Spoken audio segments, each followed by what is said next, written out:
नमस्कार दोस्तों, स्वागत है आपका मेरे YouTube चैनल पे। आज है ट्यूसडे 7 नवंबर। प्रॉफिट बताना मेरा एम नहीं है दोस्तों, मुझे आपको लॉजिक एक्सप्लेन करना है। आज मेरा निफ्टी के कॉल ऑप्शन में प्रॉफिट हुआ है, एकदम सिंपल लैंग्वेज में एक्सप्लेन करूंगा दोस्तों। और मुझे एक डिफरेंस भी आपको एक्सप्लेन करना था इसके साथ साथ कि कब हम स्कैल्पिंग करते हैं और कब हम ट्रेड को होल्ड करते हैं। मतलब हम कैसे फिगर आउट करें कि इन दोनों में से किस चीज़ की पॉसिबिलिटी ज़्यादा हो सकती है कौन से दिन के ऊपर। होने के लिए तो कुछ भी हो सकता है दोस्तों, हम सिर्फ संभावना और पॉसिबिलिटी की बात करते हैं यहाँ पर। तो एकदम सिंपल लैंग्वेज में रहेगा दोस्तों। अगर आपको पसंद आता है तो प्लीज़ लाइक और सब्सक्राइब ज़रूर कीजिए। चलते हैं अपने चार्ट के ऊपर। तो ये जो है ना दोस्तों, आप देखिए निफ्टी का 1 डे का चार्ट है। और यहाँ से एक पूरा डाउन मूव यहाँ से स्टार्ट हुआ था, ठीक है। और यहाँ से यहाँ तक अब अप मूव आ चुका है मार्केट के अंदर। तो अगर मैं इसके अंदर एक रिट्रेसमेंट लगाने की कोशिश करूँ ना, तो यहाँ से लेकर यहाँ तक अगर मैं लगाऊंगा तो ये 50 और 60% के जोन के बीच में है दोस्तों मार्केट, आप देख सकते हो। ये 50% जो है ना एज ए सपोर्ट एक्ट कर सकता है और ये 60% एज ए रेजिस्टेंस एक्ट कर सकता है। मतलब ये पूरा जोन जो है ना दोस्तों, ये एक कंजेशन का जोन है दोस्तों, मतलब एक कंसोलिडेशन का जोन है। और मार्केट ऐसे स्ट्रेट लाइन में नीचे नहीं गिर सकता दोस्तों। पिछले 4 दिन से कम एक स्ट्रॉन्ग अप ट्रेंड चल रहा है दोस्तों। अब मार्केट स्ट्रेट लाइन में नीचे आ जाए, इसकी थोड़ी पॉसिबिलिटी कम हो जाती है अनलेस एंड अनटिल कोई न्यूज़ हिट करे मार्केट के अंदर। तो ये हो गया अपना ब्रॉडर एनालिसिस दोस्तों। अब चलते हैं अपने 5 मिनट्स के टाइम फ्रेम के ऊपर। अब आप देखो तो कल जो है ना दोस्तों एक अप ट्रेंड था मार्केट के अंदर। और कल जो एक सस्टेनेबल ब्रेकआउट हुआ था मार्केट के अंदर, वो इस लाइन को क्रॉस जब किया ना मार्केट ने, उसके बाद हुआ था।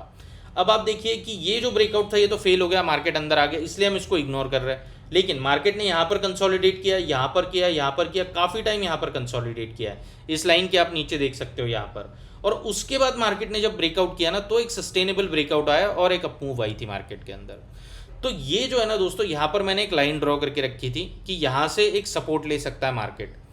अब मार्केट खुला फ्लैट, और फ्लैट खुलने के बाद जब पिछले दिन अप ट्रेंड होता है ना दोस्तों, तो जनरली पॉसिबिलिटी कम हो जाती है कि मार्केट ऐसे स्ट्रेट लाइन में नीचे गिरता जाए। बायर्स जो होते हैं ना दोस्तों, यहाँ पर डिफेंड करने की कोशिश करते हैं। क्यों? क्योंकि यहाँ पर भी है ना, अगर हम देखें लो से लेकर हाई तक अगर हम फिबोनाची ड्रॉ करें तो ये 60% का जोन है दोस्तों। यहाँ पर आप देख सकते हो, तो यहाँ पर बायर्स जो है ना कल के, वो एक बार तो कोशिश करेंगे डिफेंड करने की, और इसकी हाई पॉसिबिलिटी होती है।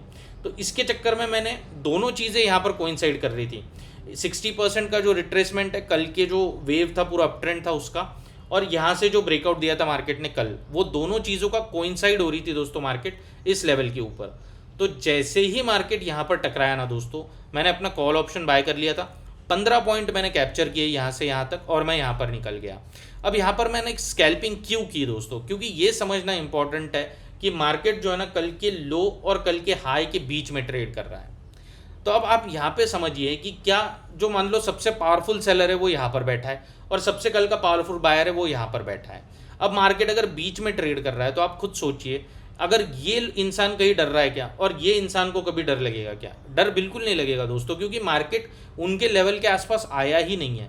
आप खुद को इमेजिन करिए, यहाँ पर रख के किसी ने भी यहाँ पर सेल किया और यहाँ पर बाय किया है ना, तो कोई भी डरेगा नहीं दोस्तों जब मार्केट इस रीजन के अंदर होगा।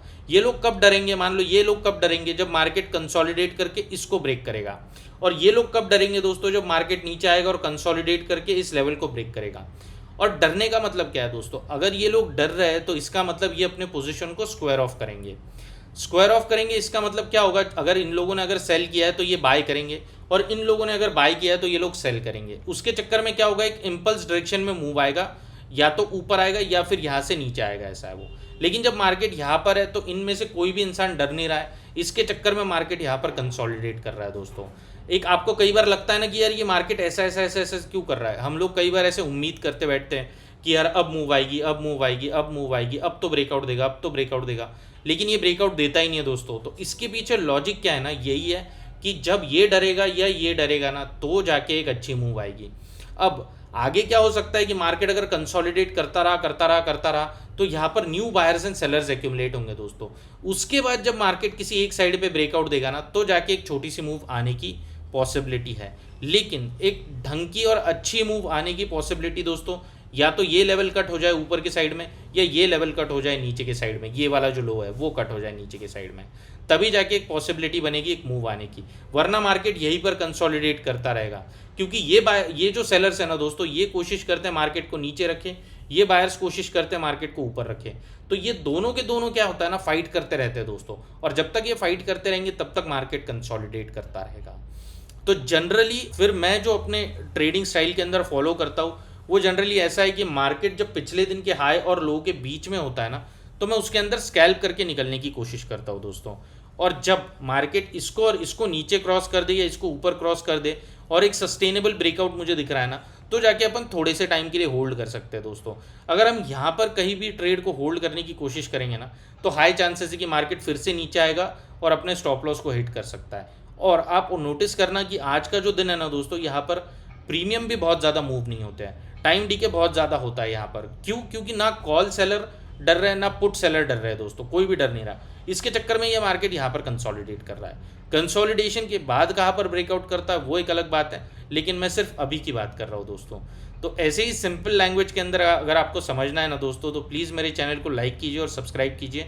कोई कॉम्प्लिकेटेड चीज़ें नहीं होगी और ऐसे ही सिंपल लैंग्वेज के अंदर एडवांस्ड कंटेंट भी आता रहेगा दोस्तों। प्लीज़ चैनल को सपोर्ट कीजिए, लाइक कीजिए और सब्सक्राइब कीजिए। Thank you so much.